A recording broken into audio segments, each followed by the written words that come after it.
and then the super fast.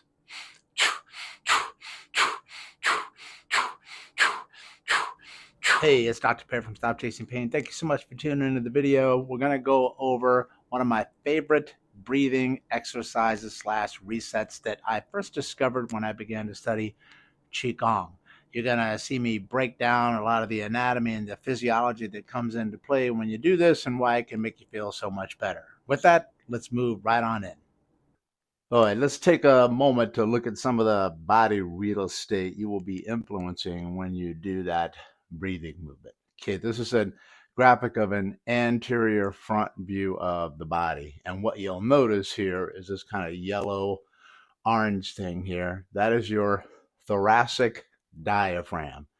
And you can see it's like a dome, like this. It almost looks like an open parachute. You have to remember that that's actually a muscle.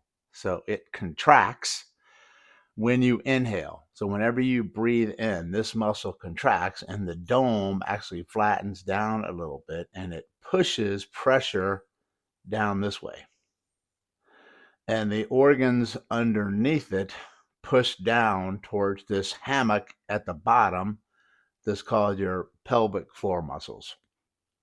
And then you put tension here along the attachments of the lumbar spine, because the diaphragm attaches to the lumbar spine.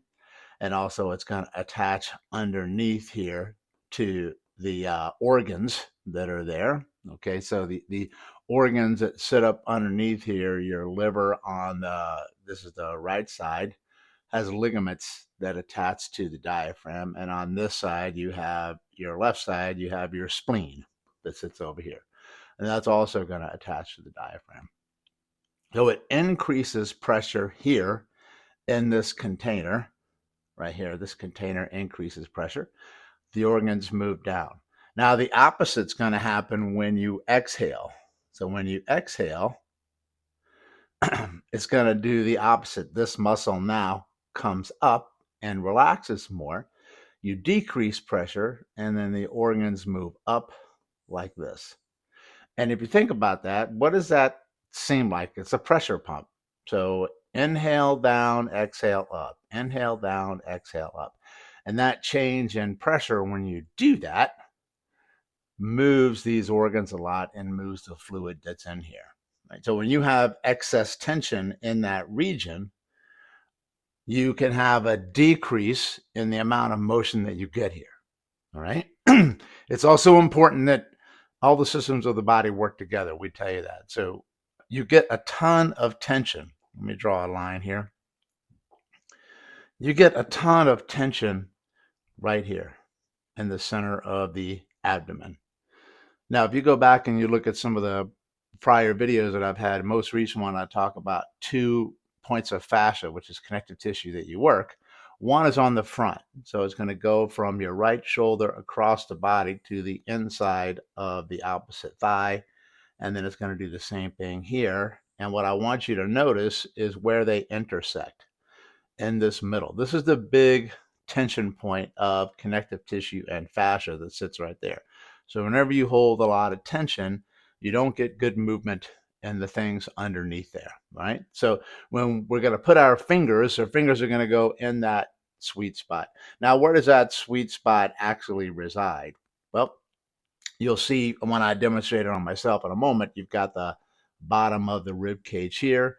You'll have your navel roughly here, and you're going to be in between that on that sweet spot between the navel and the bottom of the sternum. Now, what else is underneath there? Well, you're going to have lymphatics, okay? So we need to talk about lymphatics. The lymphatic system is the most important system in the body to control the inflammation, to get swelling and inflammation out of the body. Most of your lymphatics are going to reside in your gut here. And you've got the largest lymph node in your body, which is basically a mini toilet that flushes out waste of things that are stuck inside of you that you don't want stuck inside of you. The largest lymph node in the body is going to sit right in that spot here where we're going to be putting pressure, and that's called your cisterna chyli, If that's blocked, all the fluid flow from down below here can't get past it because it's trying to go up to the left side collarbone, right?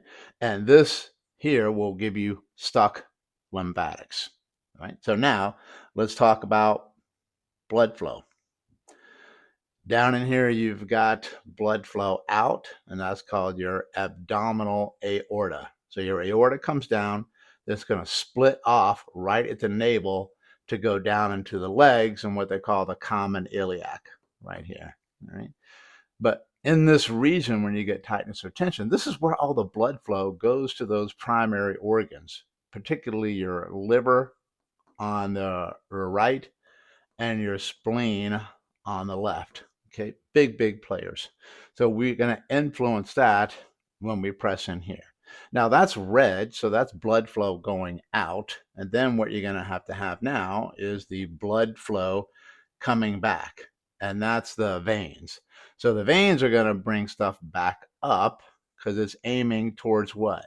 Ultimately towards the heart. And that's called your vena cava, vena cava. And that's also going to take the veins from the legs coming back up here. And then this is a big tension spot where vein flow gets compromised.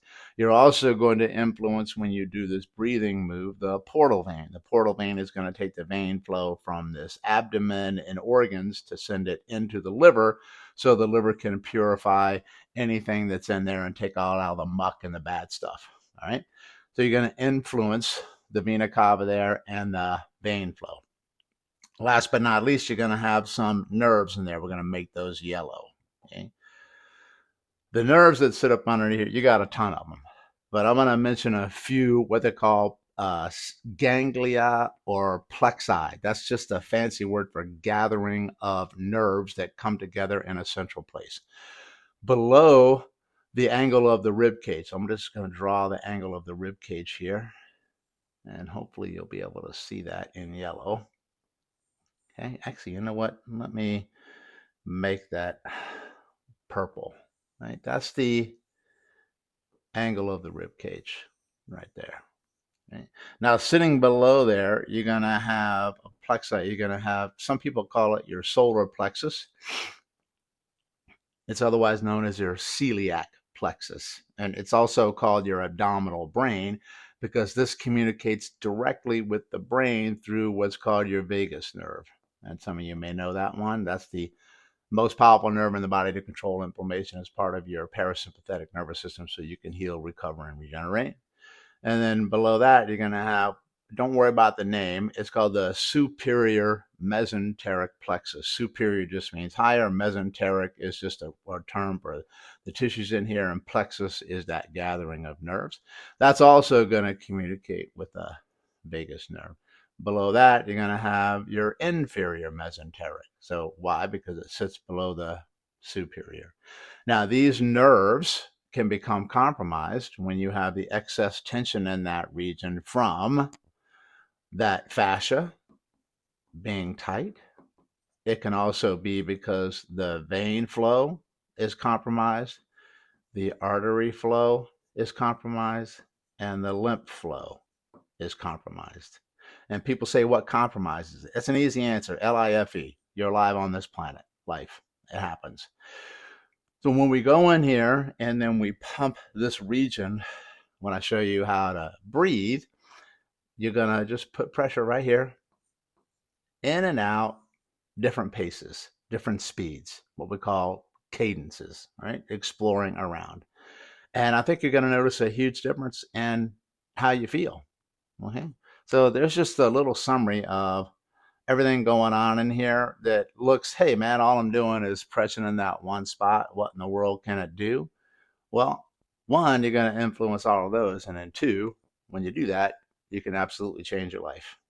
All right. So let's move into it. It's time to go over some basic checklist of things I want you to pay attention to when you're going to be doing this breathing technique / exercise / reset, and a few key fundamentals about breathing in general. All right, let's go one by one. It's important to remember that the breathing mechanism is probably the most powerful way to impact your autonomic nervous system, to change that. So autonomic means it works automatically, so you don't have to think about it. That's the sympathetic nervous system and parasympathetic nervous system. Remember, the sympathetics are the fight or flight, get away, survive at all costs, do whatever you got to do. Okay.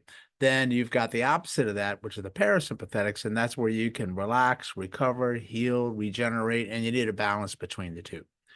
Whenever you inhale, you increase, you drive the sympathetic response. So those are the type of people that may like hyperventilate, that type of thing. Then exhalation will drive more of the parasympathetics. That's the breathing out slow, to relax and calm down. So just knowing that can make a huge difference in how you feel, where all you have to do are make your exhales longer than your inhales, right? And honestly, you don't have to play around with any fancy physics magic formula. Just make the exhales longer than your inhales. And we're going to show you different options during this reset coming on up, where my exhales will be a bit longer, then they'll start to get a little bit shorter, then they'll get a little bit more rapid. You need to play around with those things and how you feel. Okay. That's really, really important to understand that breathing impacts your autonomic nervous system. Number two, when you breathe in through your nose, you increase what's called nitric oxide. That's a chemical that will vasodilate. It will actually make your blood vessels bigger. Now, why is that a good thing? Because bigger blood vessels, dilated blood vessels, increases the radius in the blood vessels, which increases flow rate. So you get better delivery of blood to the tissues, blood away from the tissues, but the blood is what transports oxygen. So you get a better amount of oxygen delivery to the cells itself. That's why I want you to breathe in through your nose for all of these. But when you exhale, you can choose to go through the nose or through the mouth, either one that you like. I want you to explore both. Each one has benefits, but I'll show you a little bit of why I like going out through the mouth at times too, particularly the way I'm going to show you coming up. Exhale via the nose or mouth. Holy cow, I just said that, right? Explore. And the reason I like going out through the mouth is that because you can make different sounds when you exhale. You can change the position of your tongue when you exhale. And why are those powerful? Because when you change your tongue position, you can stimulate your brain and your nervous system like crazy. You can also impact the vagus nerve when you make the sounds that you're doing when you exhale, and a lot of other nerves that come off the brainstem. So just by doing that, you can actually relax your nervous system more. Many, many different options. There's no specific time frame or repetitions. Do what feels good for you. So people say, Doc, should I do this like 5 times? Should I do it 10 times? Should I do it fast? Should I do it slow? Should I do it every day? Should I do it more than 1 time a day? The answer is yes. So start doing it. Notice how you feel. And if you feel great doing it, well, then I would stay that course. If you don't feel great doing it, what does that tell you? It's probably not the right time for you to do that, or you need to change something up. Right? Learn to trust how you're feeling in the moment. I always tell people, don't overthink anything. Right? Feel first, think second. If you stress about breathing the wrong way, you're going to increase your stress response, which is going to screw up your breathing to begin with. And we want to do the exact opposite of that. All right. You have to keep in mind there's 1,000,000,001 ways to breathe, and they all work for someone. Is it the right breathing technique exercise for the right person at the right time with what they need? You have to meet you where you are and meet them where they are. That being said, if you don't feel good doing what I'm going to show you here, well, then it's probably not the best time for you to be doing it. It doesn't mean that it's not a good thing to do. It's just not ideal for you right now. Okay? Change your body positions, right? So another question is, should I do this sitting? Should I do it standing? Should I do it lying down? And the answer is yes. Notice how your body changes in all these different positions. All right. You may like it in one more than the other. You have to keep in mind, though, when then you're standing up, it's a lot more body tension because you have to fight gravity with your muscles and your fascia so you don't fall to the ground. So standing increases tension for sure. When you sit, you relax a little bit more, right? But you may compress some tension in the abdomen at that standpoint and not feel so good. But for some others, you may feel better. I like lying on my back, knees bent, feet flat, head supported with a pillow up underneath, or lying on your back with your feet up against the wall or your calves over a chair. So you're relaxing in that position. Try different ones. Plus, it's really good for your nervous system when you do this breathing in different patterns because it changes the nervous system and the brain and the feedback that you're getting. So you'll see me show it here, standing, seated, and then lying down. We're going to show you the standing version of the breathing exercise first, then we'll move into seated, and last one, lying down on the back. Okay. I like to stand with my feet about shoulder width apart with a slight bend in the knees. You can do this with bare feet. It's even better, so your feet can be touching the ground, better sensory input. Even if you do it outside, that's more awesome. But if you want to have shoes, that's up to you. So let me show you how you're going to find the point first. You put a finger in your belly button, you put a finger at the bottom of the sternum, and you look for that halfway point. Right there is the sweet spot. You're going to place your fingers there. Let me show you a couple of different ways you can do that. I like this version where you put the back of the fingers together like this, and the fingertips will go in and out. Now, obviously, if you have long fingernails, that's not going to feel too great. So what you can do is use your knuckles instead like this. Right? The most important thing is you're in the right spot. But I'm going to show you first with this version and then how you can put the knuckles in there. All right. So put your fingers in that spot. When we inhale, we're going to go in through the nose. Remember, we always go in through the nose. And I want you to focus on expanding your belly out front and your ribs sideways like this, like inflating a balloon. And when your fingers are resting here, just relax them. So when you inhale, pressure increases in the diaphragm and the belly goes out. Let your fingers follow along. When you exhale, you're going to go out through the mouth on this version. I'll show you one with the nose in a moment.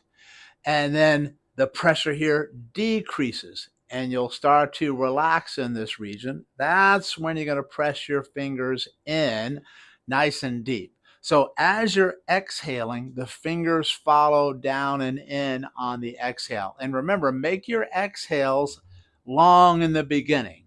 Okay. That's going to help your parasympathetic nervous system relax, if you remember from the first part of the video. I'm going to warn you now that if you have inflammation there or chronic tension and tightness, it's going to be uncomfortable. It might actually be a little bit painful.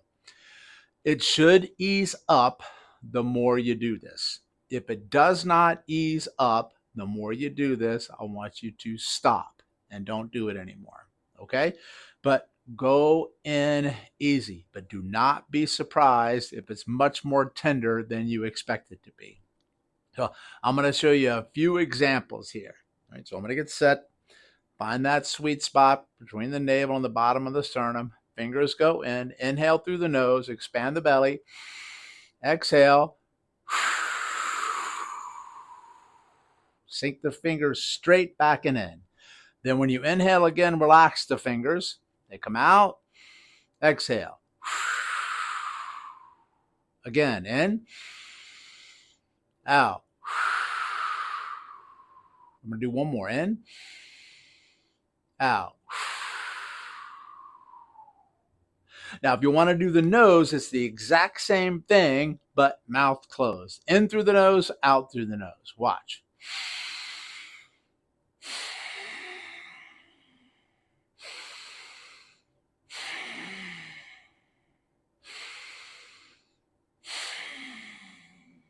And remember all that stuff in there that you're impacting when you do this. Now, what if you want to quicken up the pace a little bit? So the inhale and exhale will be a little bit faster. So watch the demonstration here. In, out.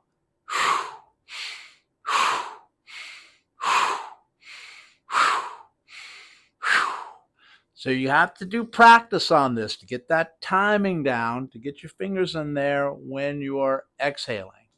Then you can work up to do this super fast. You have to be careful with this one because if you're not used to this one, you can get dizzy on it. So I would encourage you to practice this one when you're seated or when you're lying down on your back. Let me show you how this one looks. Here we go.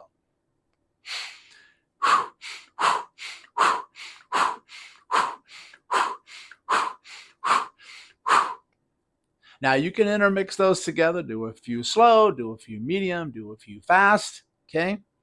Changing position with the nose or with the mouth, it's up to you.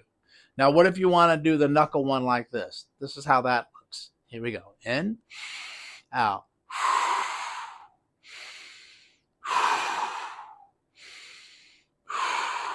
Right? You play around with that. The most important part is the actual position. Holy cow, man. I already feel so much better on that one. Oh, so good. Now I'm going to move to show you the version that is seated. Good job. Okay, so I'm sitting in a chair. I'm out towards the edge of the chair. My legs are spread out a little bit, okay, and my feet are straight down below. Want to be nice and comfortable.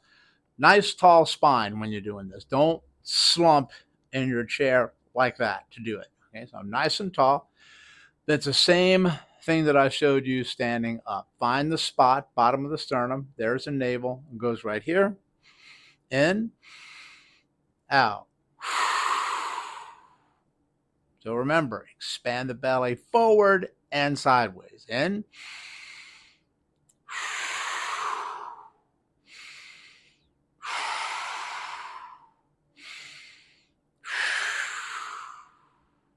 Now the faster version.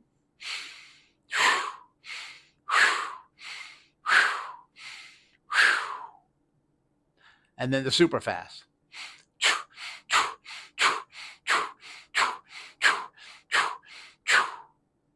Right? Now we move to the version where you're lying on your back. I'm lying on my back, knees bent, feet flat. I've got some support underneath my head. What you're going to do is find the angles of your rib cage here. Come up to the top. That's the bottom of the sternum. Find your belly button. Stick your fingers right in the middle, just like that. Inhale through the nose. Expand. Slowly exhale through the mouth. And just press in as you exhale. So as things deflate, press in just to what's comfortable. Okay, I'm going pretty deep here because I've done this for a long time, but it might be tight for you.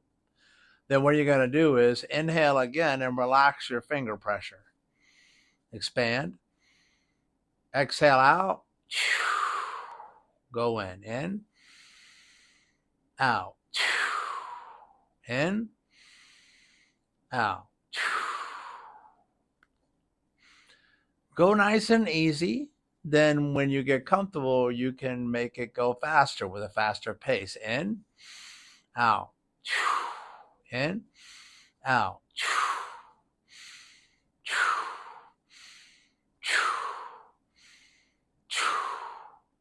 Now, if you like, you can do it in through the nose. You're not going to really hear it from me because I can't make the sound. But in through the nose, out through the nose.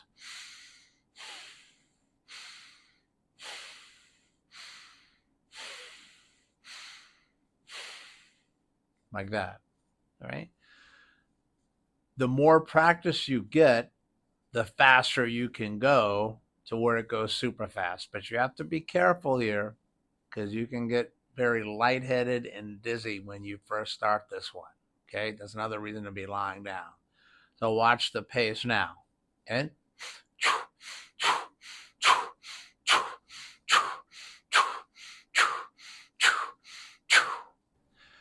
Great right? job, everybody. Thank you so much for tuning into the video. Hope you really enjoyed it and you feel better from the breathing exercise. I want to end by giving you a bonus. These I call belly bangs. Because what you're going to do is actually put your hands over your abdomen. They can be on top of each other, they can be beside each other, whatever feels comfortable for you. And I want you to lightly slap and tap your belly as you're breathing in and out through your nose. This is really effective when you are lying on your back. And I like belly bangs because you're sending vibration all through the abdomen and you really stimulate that vagus nerve that we talked about in the first part of the video that goes to the organs here. Feels really nice. And I like to do about 50 belly bangs in this region. Okay. One, if it hurts, either stop or lighten up your pressure when you're hitting. But I think you are really, really going to love wrapping up your breathing exercise with doing 50 belly bangs. Make sure you hit that subscribe button so you don't miss any future episodes. Thanks so much for Stop Chasing Pain for tuning in.